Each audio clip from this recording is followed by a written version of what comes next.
and they couldn't get him out. Of course, they started panicking and yelling and screaming, and there was just no way that Daddy was going to be able to sleep through all this noise. And when the kids realized that they couldn't get Bobby out of the trunk, they went to Daddy yelling and screaming, and Daddy leaped up out of bed, figured out what the problem was, broke open the lock on the trunk, and then he went looking for his belt.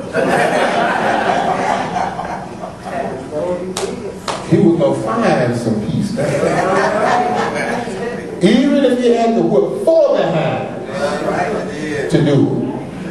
And as I understand, he did. When Jesus told those disciples, come, let's go over to the other side, he was making that conscious decision to get everyone away from the hustle and bustle and give them an opportunity to clear their mind. Sometimes you need to go find some peace so that you can clear your mind.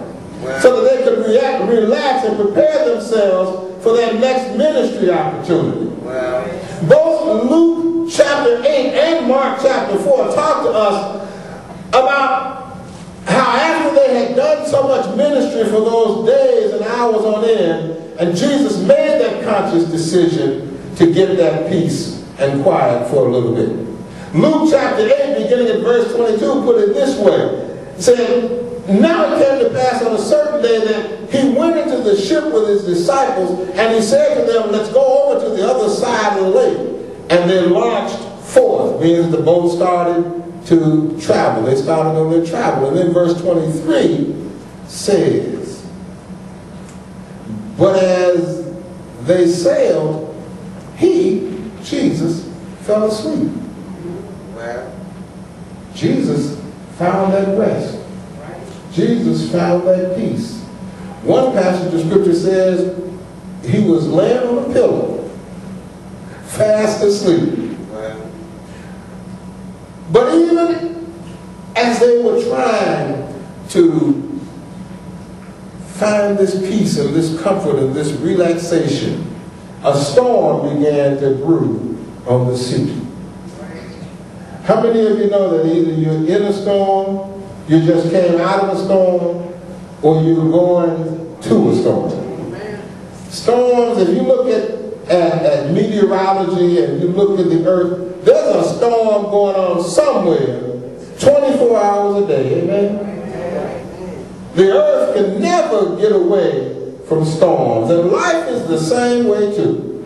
Sometimes it seems that as soon as the storm is over and you want to say everything is all right, if you look over your shoulder, there's another storm coming your way.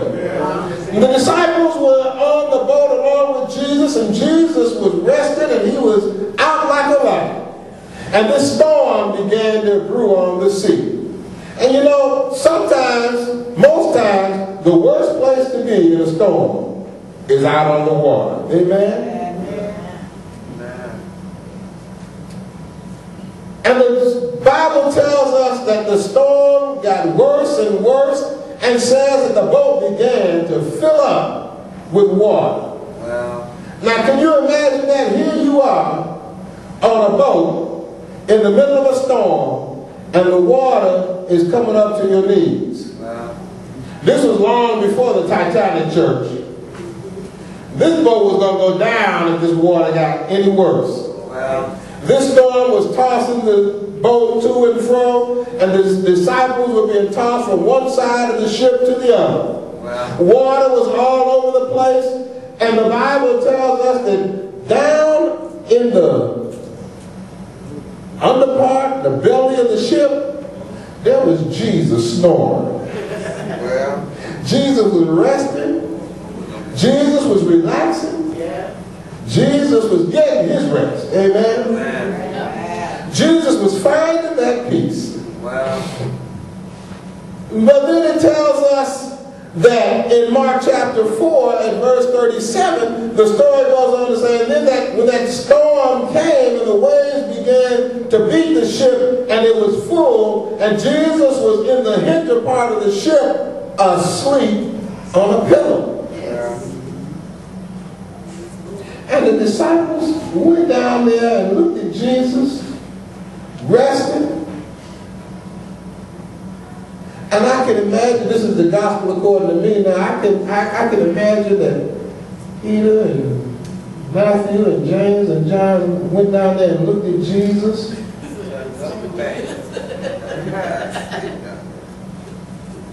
And looked through that little porthole, and they couldn't see nothing but water and wind and lightning and hear thunder all over the place. And then look back at Jesus.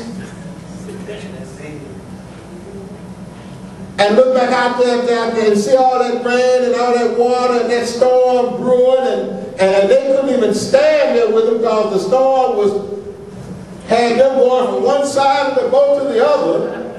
But Jesus, the scripture says, was laying there just as cool, calm, and collected as he possibly could. Well.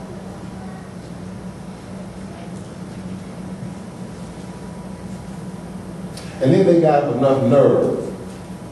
You know, my wife and her brothers and sisters had to get up some nerve to wake Daddy up when Bobby was locked up in that trunk. They had to get up enough nerve to go to Jesus and say, Jesus,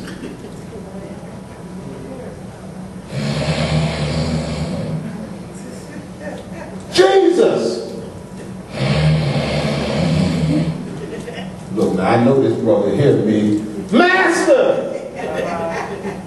Master! Carest thou not that we perish? The disciples actually thought that Jesus didn't care whether they would live or die. Can you believe that? This was the one who one day soon was going to stretch out his arms on Calvary's cross. The one who was going to take the sins of the world upon his back. The one who would be bruised for their transgressions and wounded for their iniquities, and whose chastisement of their peace would be upon his back. That same Jesus was laying right there, and they had the audacity to ask him if he cared whether or not they would perish. Brothers and sisters, I want to leave you with 4 points this morning from this lesson. 4 key points. Here's the first point that I want you to remember. You can't find peace while focusing on the problem. Peace comes from focusing on the solution. You can't find peace from focusing on the problem. Peace comes from focusing on the solution.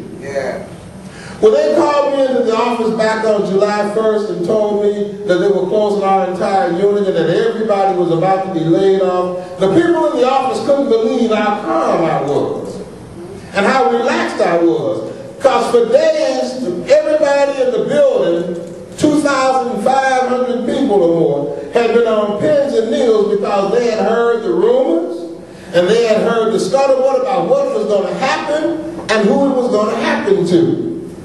We had, in our family, less than 30 days before, gone through the trauma of losing Nana and had just started to get ourselves back to a normal state of mind, a normal state of being. But what did I say to you? When one storm passes by, there's always another storm brewing. But I had peace that day, church. Even as they shared, when they put us in that room, what was about to happen and how it would happen and who it was happening to. Because as I sat in the room that day on July 1st, the Holy Spirit brought all of the scriptural promises back to my remembrance. From Psalm 37 and 25, I have been young and now I'm old, but I have not yet seen the righteous forsaken, nor his seed begging for bread. From Psalm 23 and 1, the Lord is my shepherd, and I shall not want.